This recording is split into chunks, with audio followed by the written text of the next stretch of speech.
Behold, Loki, Jumanji. Of course it is! What better way to review Jumanji than to play the board game and watch the movie it was based on?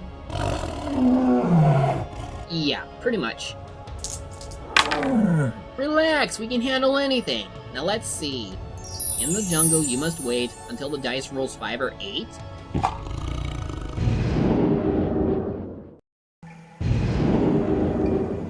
Okay, no problem. I still got my weapons. Oh, what the hell?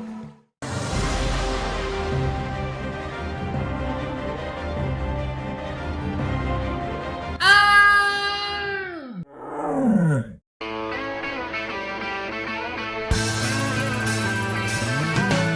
No one told you life was gonna be this way. Your job's a joke, you broke. Your love life's the way. It's like you're always stuck in second gear.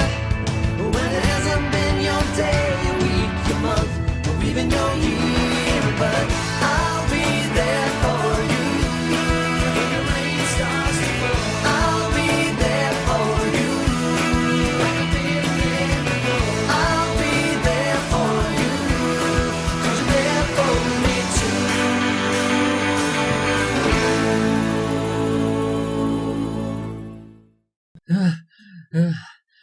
At least I still have my fists. Well, I guess I can't review the movie now. Or never mind. Alright, so basically Jumanji was based off the short story book by Chris Van Allsburg. And of course, this film was directed by Joe Johnston, known for his special effects work in the original Star Wars trilogy, as well as directing Honey, I Shrunk the Kids. Though I can't say his record is all perfect. In any case, the concept of a magic board game seems really intriguing, and with the right setting and execution, you can make one hell of a story. And since this particular magic board game is jungle themed, let's just say we'll be seeing a lot of wildlife. So let's try and get through this thing, and if Loki is listening, get me out of here! So the movie begins in 1869 in Branford, New Hampshire, where we see two boys trying to bury a chest, which is making a mysterious drumming noise. Caleb, it's after me! Grab on! Run! No, Benjamin. We have to finish this. Come on, help me bury it. What if someone digs it up? May God have mercy on his soul.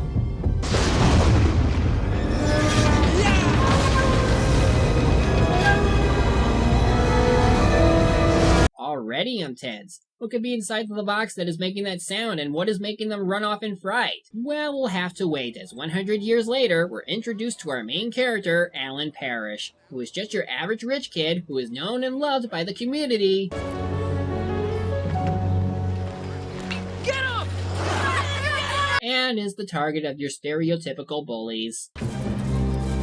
Hey, Parrish! What's the rush? We only want to play a children's card game on bicycles. Good, Parrish! Run to Daddy! We'll be waiting. So while hiding, we get to meet his friend Carl, played by David Allen Greer, who was just about to show his boss his new shoe idea. And I got an appointment this afternoon with your father to show him this. What is it? What is it? Man, this is the future. If I can get Will Chamberlain to wear them, I predict there'll be a pair of those in every closet in America. That is until Nike's comes along with better shoes and blows you out of the water. That's gonna be the height of fashion. There's an In Living Color reference somewhere, and here comes father himself, Sam Parrish, played by Jonathan Hyde. You've seen him play a rich snobby guy, now see him play a rich strict father. Dad, can I have a ride home? Alan, is Billy Jessup picking on you again? Son, you're gonna have to face him sooner or later. Look, if you're afraid of something, you've got to stand and face it. So, what happens if it's 5 against 1? Hello? Now run on, son. Okay, whatever. What the devil? Who did this? I'm just gonna mope downstairs. Bye. I did, sir. Well, at least there's still your booked on phonics partnership. C, Dick, angina. And thus, Alan faces his bullies. Will his bravery reward him with respect? Because you're Parrish doesn't mean you can hang around with my girlfriend. We're just friends. Not anymore. Get him! Yeah,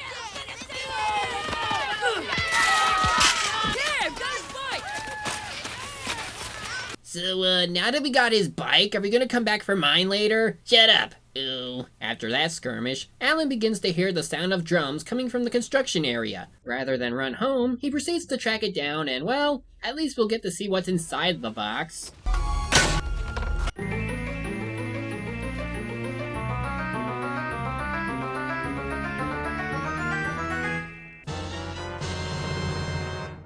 So he heads home to further examine his new ancient board game, only to be interrupted by his mother, and little does he know, the game has already started. Look, if I'd known that, Alan, I wouldn't have. It's okay, Dad. You would have sent him into a den of lions if you wanted. Since you took it like a man, your mother and I have decided that you're ready to go to the Cliffside School for Boys. Parish Hall? It's the main dormitory. Why don't you live in it? I did. I wouldn't be who I am today if it weren't for my years there. Uh-oh, parent and child conflict. You know what that means. Happy Drama Fun Time! Yay! Maybe I don't want to be who you are. Maybe I don't even want to be a parish. You won't be. Not till you start acting like one. I guess I'm not ready for Cliffside then. We're taking you there next Sunday, and I don't want to hear another word about it. You won't!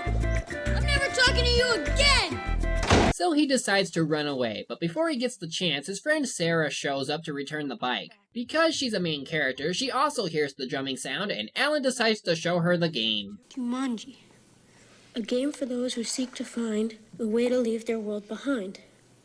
You roll the dice to move your token, doubles gets another turn, and the first player to reach the end wins.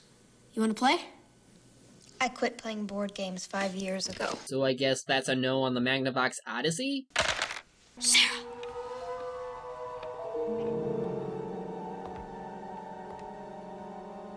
It's gotta be magnetized or something. Yes, because board games found in ancient chests would have magnetized board pieces. What year are you in again? At night they fly. You better run. These winged things are not much fun. Put it away, Alan. Okay. So it's apparent at this point that the game has a mind of its own, as even to children it has no mercy rule against accidental rolls. In the jungle you must wait. What's that mean? I'm melting! Melting! Remember me as a petty child! Ah! Where did they come from?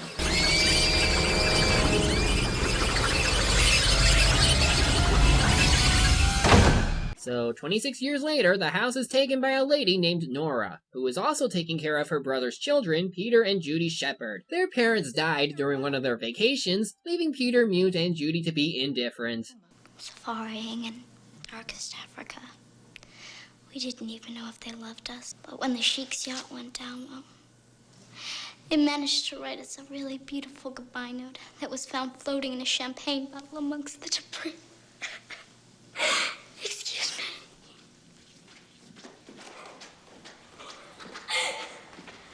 She must really hate her parents to crack up after something that I would buy as a sad story. So for the next few minutes, Peter finds one of the bats from long ago, they learn about the disappearance of Alan only as a murder case, Judy's a prick, and when will the game continue? I am sick and tired of your lies, young lady. You're grounded. Fine, there's nowhere to go in this stupid town anyway. Do you miss Mom and Dad? No. Liar. If you don't cut that out, they're gonna send you to a shrink.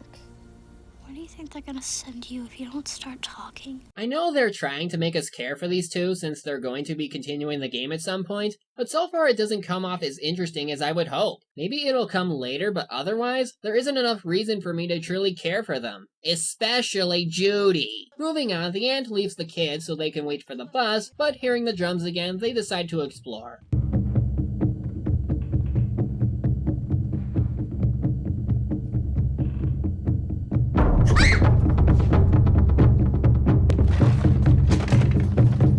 Now that was what brought things up to speed again, so we're reminded of the rules, neglecting to read to the other side, as they decide to play the game despite the chance of missing school. It's gotta be microchips or something. That's even more stupid than the magnetism comment. Unless we're dealing with the X1000 chips, I can't see how that would work. So the game begins, or rather resumes, as we'll later see, as the first thing to come out this time are large mosquitoes. Must be the Lost World kind.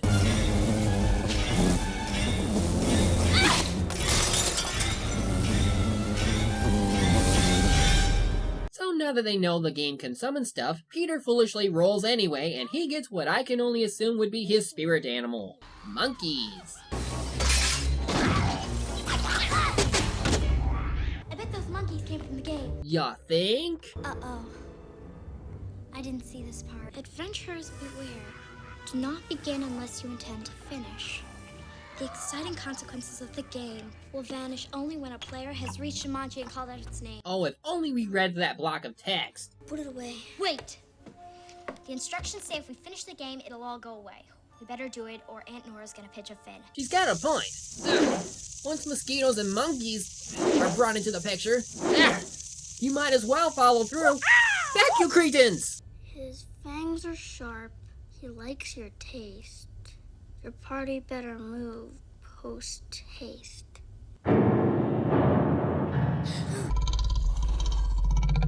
Don't worry, it's just Aslan. He'll save us all.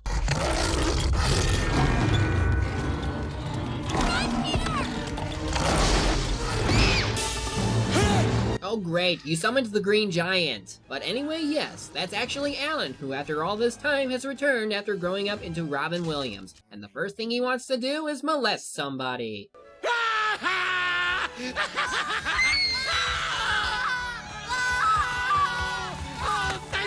Thank you! Ugh, creepy. So after being told about how he's been missing for 26 years, he runs outside to see for himself. At the same time, we see Carl is now a police cop after losing his role on In Living Color.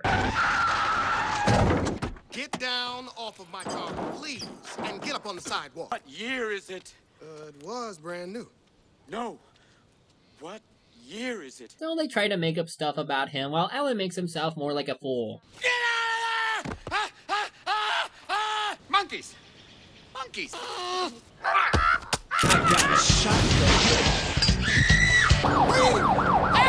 Geez, the economy really hit rock bottom here. What happened over the years? Do you know what happened to this shoe factory? Yeah, it folded up. Like everything else in this town. And yet the state did nothing for it? After a while, he stopped coming to work. He just quit caring. I don't think anybody loved his boy more than Sam did. Listen, I know you're upset and all, but I kind of feel we should finish the game. We? Why do you need me? Well, just in case any other scary stuff comes out. What do I look like, a Ringling brother? Hey, you're the one who started the game. You might as well help. Especially considering the mosquito epidemic is getting worse. So, you sure you don't want to help? Hello? It started out on this tropic water for this tiny ship. The mighty sailors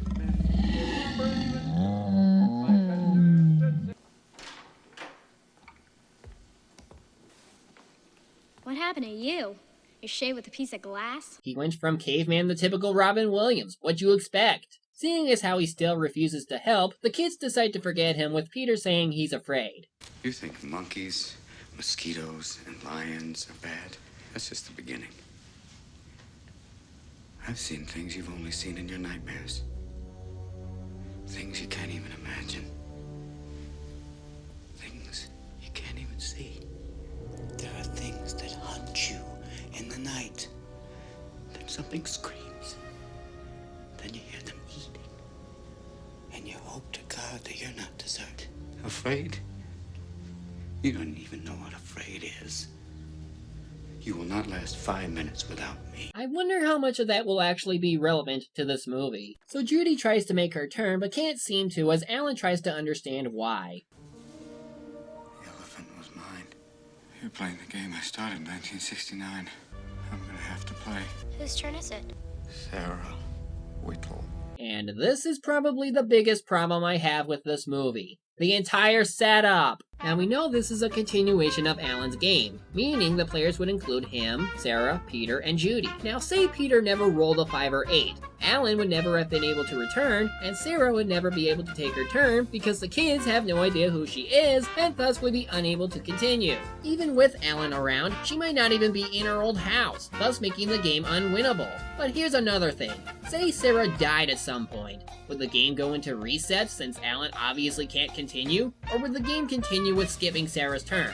Seems to me like the game could actually end if no players are present, meaning it's doomsday for everyone because now we have giant mosquitoes and bats roaming around. If not for the plot anyway, it just seems that realistically, the chance of this coming out as a happy ending are, well, slim. But enough rambling, back to the plot. So the gang finds Sarah at her old house.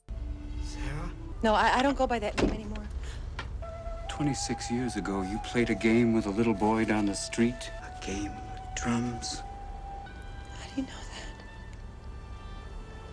that? I was that little boy, Sarah. Well, that went well. You killed her. So they kidnap her and try to get her to play. Whoa! God! Sarah, Sarah. No! Oh, no! Sarah! No! Sarah, please, Alan, come I Sarah. have spent over 2,000 hours in therapy convincing myself that that doesn't exist. See what happened to you was so awful. Thousands of dollars wasted then? 6 years ago, we started playing a little game.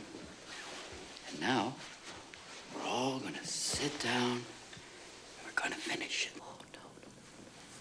Fine. Just give me the dice and you can go home. Oh well, I guess the world could just end. Or Alan can be an asshole. So after fending off against the Green Menace, Sarah finally caves and decides to help out, knowing that if they finish, everything will go back to normal. Or what's left of it anyway. Now that the party is established, we need a villain. A hunter from the darkest wild makes you feel just like a child. Van Pelt.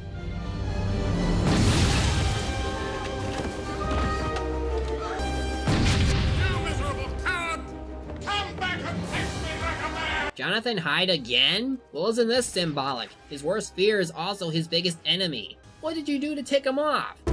Oh crap, oh crap! Come back here and fight like a man, you night-off pussy!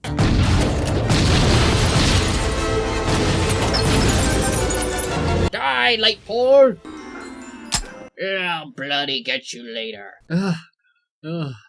So, why is he after you again? You might have told us there was a man in there with a rifle that hunts people. Well, I didn't know, okay? It's just the roll of the dice. Which is why earlier you were trembling upon the game mentioning him and you even knew his name. I call bull crap. You just don't want to explain anything past the name drop. And now for probably the most famous part of the movie. Run! It's a stampede!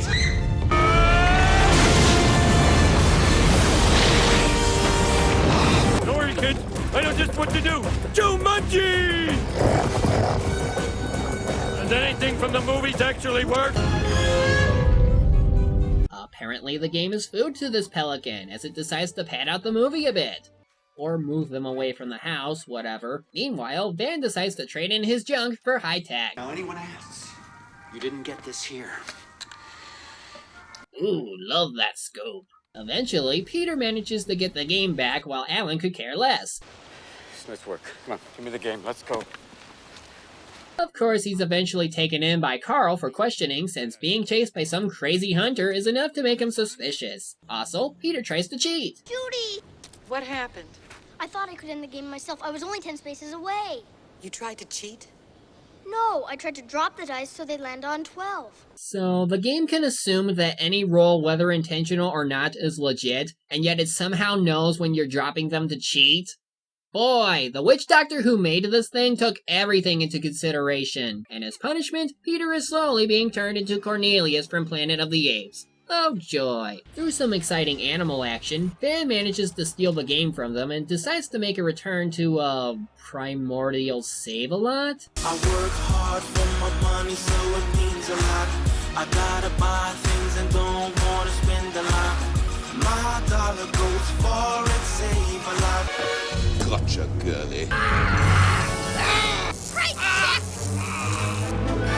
Meanwhile, Alan tells Carl about how it's really him and also convinces him to let him go so that he can fix everything. And rather than take Carl's help, he cuffs him to the car because why get the police to help out when you could do it yourself? Of course, he does let Carl lead him to the toy store since that's where his friends are. As for them, well...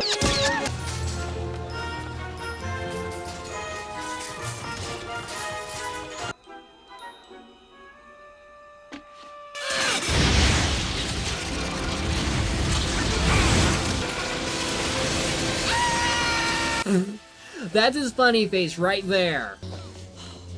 Stop your cringing, woman. I could have shot you at any moment. Which is why you were making headshots earlier. You're such a nice hunter. Alan crashes in and Van gets painted to death. And thus we reach that one moment in the film where Alan learns something. I warned you about this, Peter. No, you wanted to play the game. What, are you crying? You don't cry, all right? You keep your chin up. Come on, keep your chin up. Crying never helped anybody do anything, okay? You have a problem? You face it like a man. Hey. I'm sorry. 26 years buried in the deepest, darkest jungle, and I still became my father. And this would have been a nice way to show how his actions would be no different from his father, so taking a different approach would be better for him. But this is what ruins it. It's not that. What is it? Ready? Don't worry. Yeah, Peter was just upset over his tail growing. That killed any impact Alan had on his character. So they continue the game in the now jungle-like house as we get a monsoon.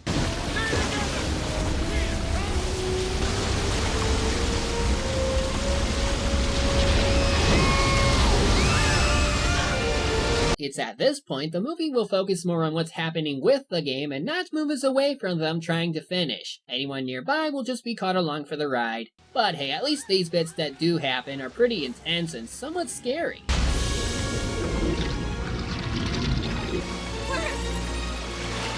I always wanted to do this.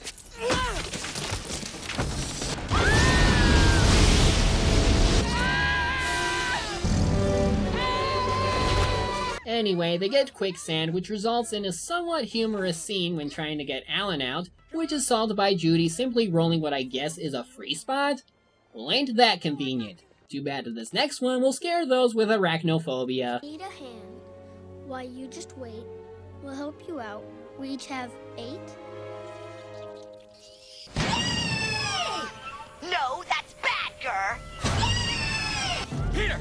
My dad kept an axe in the woodshed. Go get it! You don't need an axe, just get something blunt and it'll do just fine. Oh wait, we need another funny moment. Aunt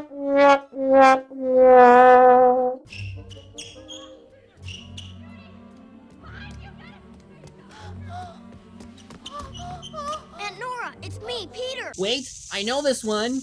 Monkey boy, with an axe, at a furry convention. Oh, too late. More dire situations later, they get an earthquake of all things, which frees Alan, of course, so now it's up to him to roll and win. Don't move.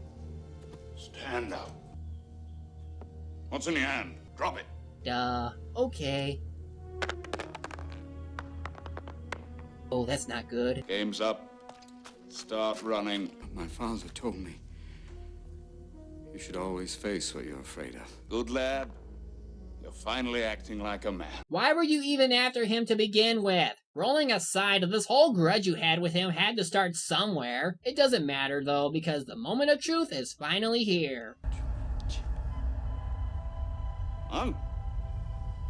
Jumanji. No, Alan, no!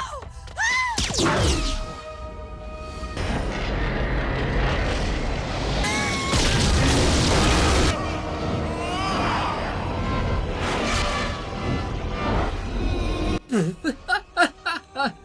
That's definitely his derp face.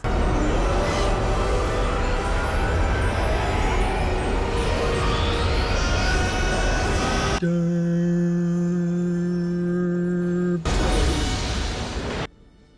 So yeah, completing the game resetted everything back to the point in time where they just started playing. Okay. Alan makes amends with his father, and then he and Sarah go to drop the game into a river where no one will ever find it. 26 years later, everything is all good. The kids are alive and without memories of the game. Alan and Sarah even managed to save the two's parents from that eventual accident, and it all ends on a happy note. Or does it? Qu'est-ce que c'est ce bruit?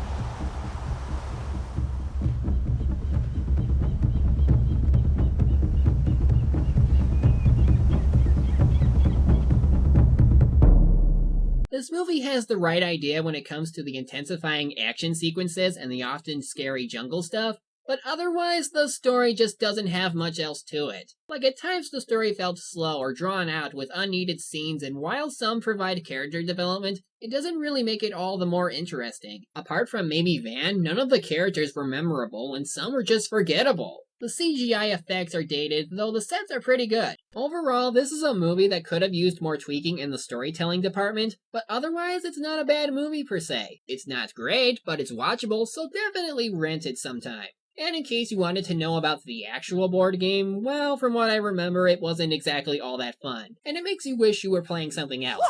Ow! Stupid monkeys! What the... Hold it!